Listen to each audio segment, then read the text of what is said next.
Hi everybody! This video is on the topic of when and how to stop clicking when training a behavior using a clicker. This information also applies to when you're training your dog with a verbal marker such as good or yes that's always followed by a treat. Basically, you can stop clicking or using your verbal marker when the dog is reliably offering a behavior after you say a cue.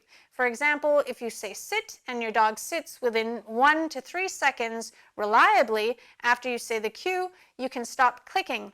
I'm going to do a little demo of how to remove the clicker or the marker word from the training scenario and build those behaviors so that you can use them in real life.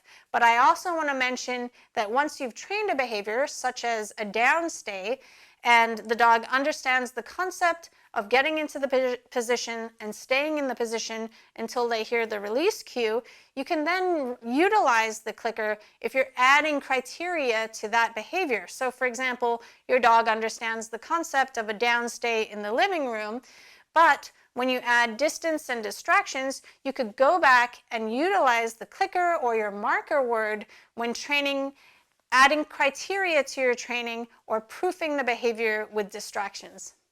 Marking and reinforcing behaviors build strong behaviors. However, if you're too predictable about when you click and feed the treat, and you stay at the same level of criteria for too long, it becomes difficult to stop clicking and giving treats. This is because, for example, if you asked your dog to sit, clicked and treated, the millisecond your dog's butt hits the ground every single time, and you keep repeating that, you can imagine that when the dog sits and they hear nothing and get nothing, they're going to be confused and sometimes even frustrated and not understand why they didn't get reinforced for the behavior that has predicted reinforcement every single time. For example, if you put money into a soda machine, every single time you get a soda and then suddenly you put your money in, you do your behavior, and you get nothing back, it can be very confusing. So I'm going to show you how you can stop clicking and using treats and move on to a variable ratio of reinforcement, meaning that the dog is doing multiple behaviors for reinforcement without the dog being confused and frustrated. So the way that I like to teach puppies in puppy class to prevent this from happening is teach the dog to offer multiple behaviors for a treat lure. So basically, you're training your dog to listen to verbal cues such as down, but to teach the dog the concept that every behavior is not always going to equal a click and a treat, you can start luring your dog and asking for multiple behaviors before they get the reinforcement, while the criteria is lowered because they're following a treat lure. Now, if you were training a new dog or young puppy and you asked for multiple behaviors when they're just learning all the new behaviors, the dogs are going to start making errors. So in order to teach the dog that he can do multiple behaviors without hearing a click or a marker, you can make it easier by using a treat lure. Are you ready? So an example of this is you don't even need to use the clicker, and you could practice luring the dog around with the treat. For duration, good. Or leg weaves, where the dog is weaving your legs like this. Or position changes, where the dog is going from a sit into the down position and back to the sit, spinning in a circle to the left, spinning in the circle to the right, and the dog is not hearing a click and getting a treat after every single behavior. So when you start to fade the clicker and not click for everything, the dog isn't going to be suddenly shocked that the picture has changed. When training a maintained behavior like a sit-stay, you want to make sure you're not always marking the moment the dog gets into the position and then adding the duration, because it's going to be really confusing to the dog when you stop clicking and reinforcing that moment they get into the position. And what can happen is the dog can start to offer other behaviors or simply get up and move towards you and go, hey, what just happened? You usually click immediately as I get into the position.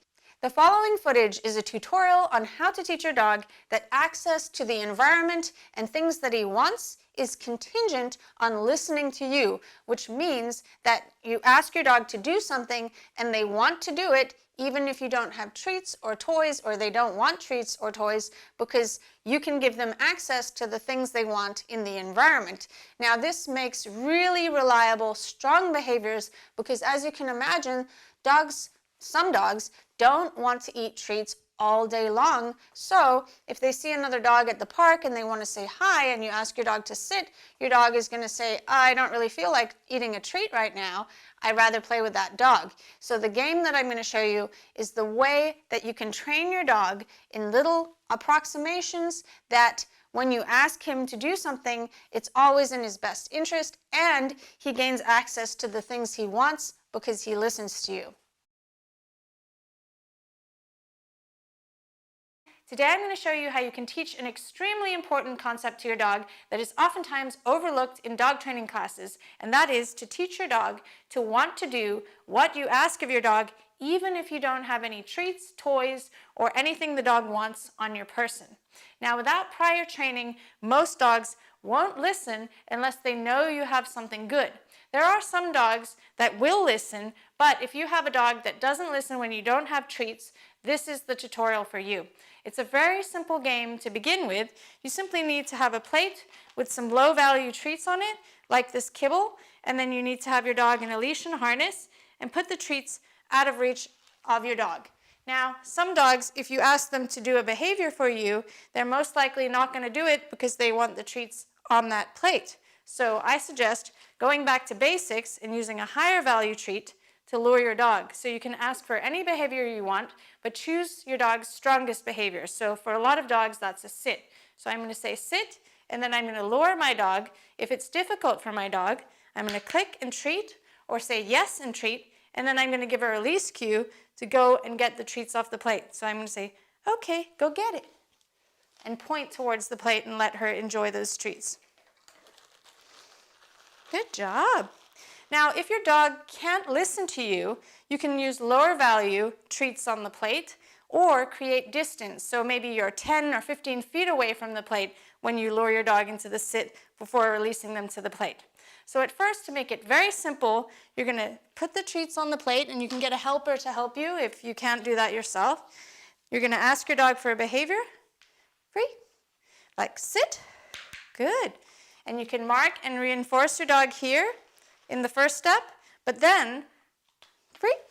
When your dog is getting more advanced, you're going to ask your dog to sit, not click, but then release your dog to the treats. So are you ready? Okay, go get it. Good job. When your dog is successful being released to getting low value treats, you can use higher value treats on the plate. Sit. Good. Get it.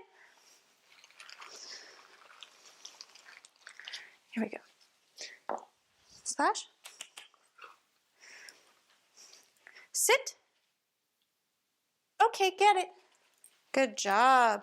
It depends on your dog's personality and training as to how difficult they find this exercise and how quickly they can progress through all the steps. But the final step is that you put food down on the plate. You can use low value food at first, but I'm going to move right on to high value because we've worked on this with Splash. You put your treat bag down. You get rid of all the treats and toys on your person. You show your dog you have no treats. Are you ready? And then you say, okay, get it. Good job. And again.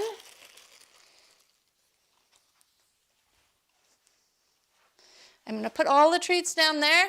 I'm going to show her I have none of them in my hand, and now I'm going to say sit. If she didn't sit, I could get a treat, lure her to sit, and now I'm going to release her to the treats. Okay, get it. Good job.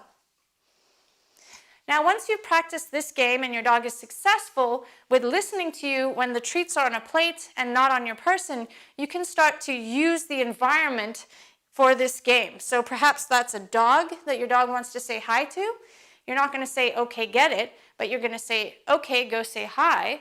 So you would ask your dog to sit for you. If your dog can't sit, you can create distance from the other dog, lure your dog with a treat, mark and reinforce, and then give your dog permission to go say hi. And the end result is that your dog is going to learn in the future that if he wants to say hi to the other dog, he's got to do things for you first. And by making access to the environment contingent on listening to you, your dog is always going to think it's in his best interest to listen to what you have to ask him because he gets access to all the things that he wants. So maybe it's not another dog, maybe it's a person that he wants to say hi to, or maybe it's a bush that he wants to sniff, like if he's in the middle of the road and there's a really smelly fire hydrant, you can get your dog to do something for you in order to get to access whatever it is he wants. And that will really build your dog's reliability at listening to you when you're out and about and your dog's not feeling hungry,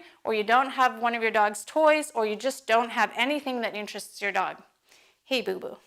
Thank you so much for watching. If you'd like to support my work, don't forget to like, comment, and subscribe to channel Kikopup. You can also become a supporting member of this channel by clicking the join button.